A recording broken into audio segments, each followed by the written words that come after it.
O Tirando de Letra de hoje está aqui localizado no campus da Ceilândia, nessa iniciativa da Universidade de Brasília de expandir o seu campus. E é até bom que durante a entrevista você vai ver um pouco da situação em que se encontra hoje esse lugar, esse novo lugar de ensino da universidade. E quem nos trouxe aqui, nos convidou para essa empreitada de vir colocar o programa nesse local, foi o Breitner Tavares, professor, que está atuando aqui no campus, que tem uma pesquisa linda, de longuíssima duração, de uma pesquisa muito densa realizada aqui na cidade também, na Quebrada a Parceria é Mais Forte. E aí eu vou ler porque esse subtítulo é fundamental. Jovens, vínculos afetivos e reconhecimento na periferia.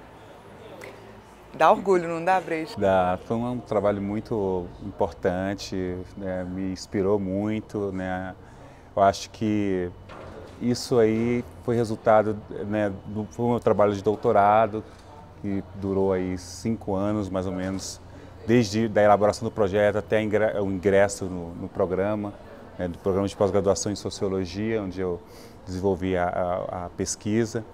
Então, enfim, o livro, propriamente dito, ele é resultado de um edital público, do Fundo de Apoio à Cultura, do Distrito Federal. Então, foi uma concorrência pública, foi interessante isso também.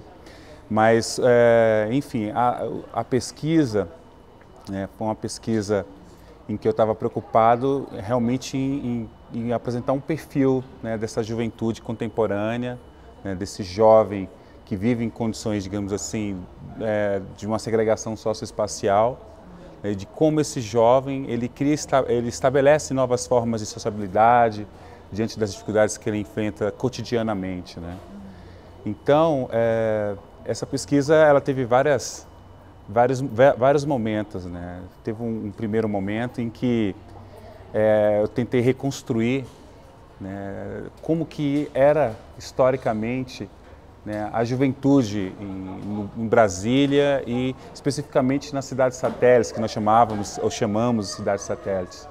Então eu comecei uma pesquisa documental, então eu frequentei um arquivo, o SEDOC, do Correio Brasiliense, exatamente, e foi muito interessante. Eu fiquei muito tempo lá, algumas semanas, alguns meses, frequentando o arquivo.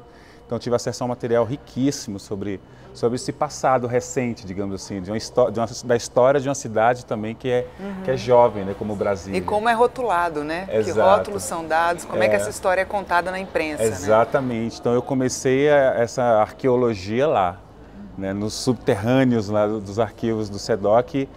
E o curioso que eu descobri, assim, que você não tinha ainda um caderno cultural, Estava surgindo ainda uma cena cultural em Brasília, nos anos 70, 80, e a gente percebe que os equipamentos urbanos, os equipamentos públicos que poderiam oferecer atividades culturais como teatro, música, etc., estavam locados no plano piloto. Então, assim, as notícias sobre a agenda cultural era lá. Então, raramente você tinha alguma coisa que extrapolasse esse espaço, Daí, assim, o curioso é que eu fui olhar o que tinha sobre cidades satélites.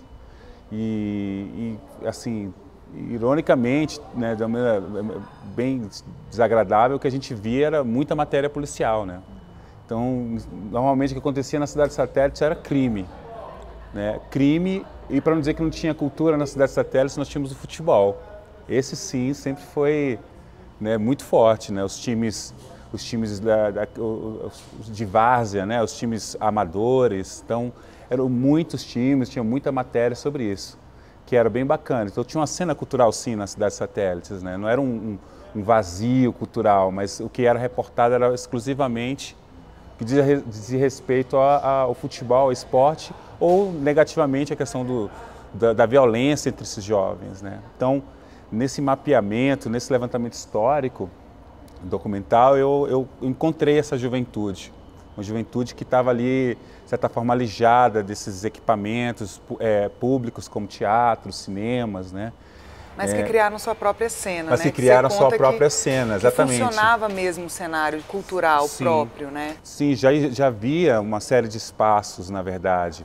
né? Existiam alguns galpões improvisados, por exemplo, no caso de Ceilândia, já nos anos 70, Ceilândia foi fundada em 71, né? Então ali nós já tínhamos alguns galpões improvisados, onde os imigrantes, né, as comunidades que estavam se estruturando aqui, elas já encontravam lazer.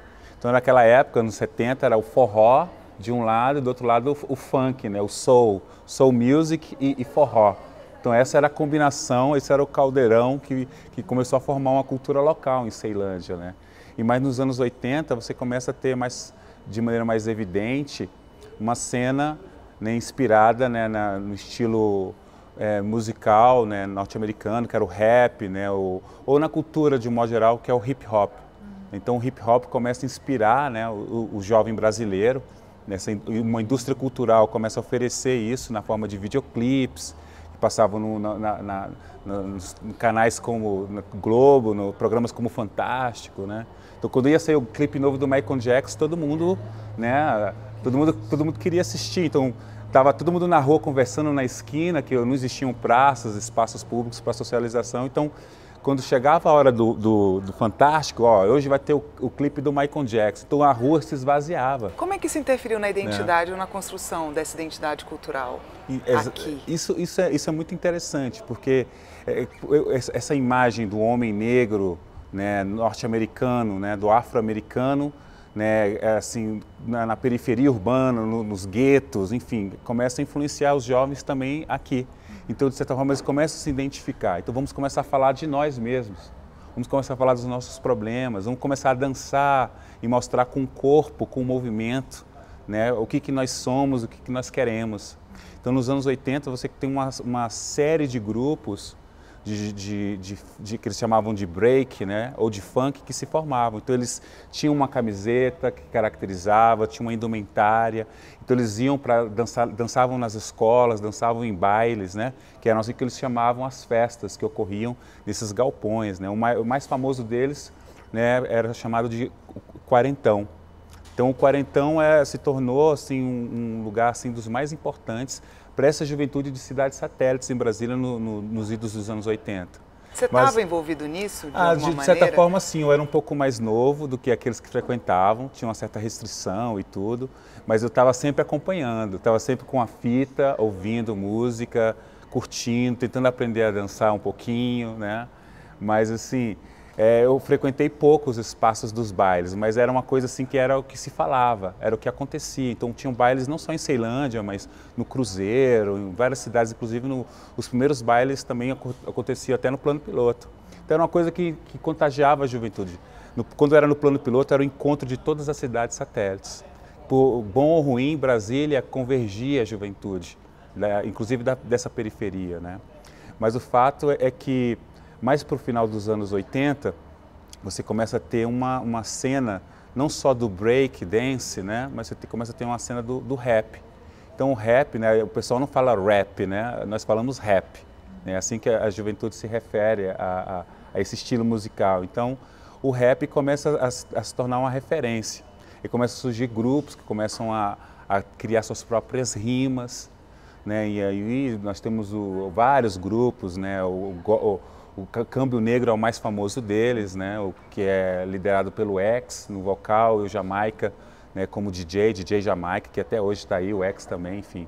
Então eles vão ser ali, vão marcar, vão fundar, né, uma imagem de periferia diferente daquela dos jornais. Porque até então, né, a periferia só aparecia em cena nessa perspectiva de negatividade, como eu mencionei há pouco, né. Então, se Brasília nos anos 80, eu costumo dizer, era a capital do rock, né? Brasília era considerada a capital do rock. Nos anos 90, no final dos anos 80 para os anos 90, o Câmbio Negro, com outros grupos como GOG, enfim, e outros que vão surgindo, Tropa de Elite, etc., eles vão virar isso aí. Se Brasília era a capital do rock, Ceilândia passa a se tornar a capital do rap. Não, e aí eu quero que você segure essa emoção para o segundo bloco. Fica aí que a gente vai contar direitinho essa história. Até já.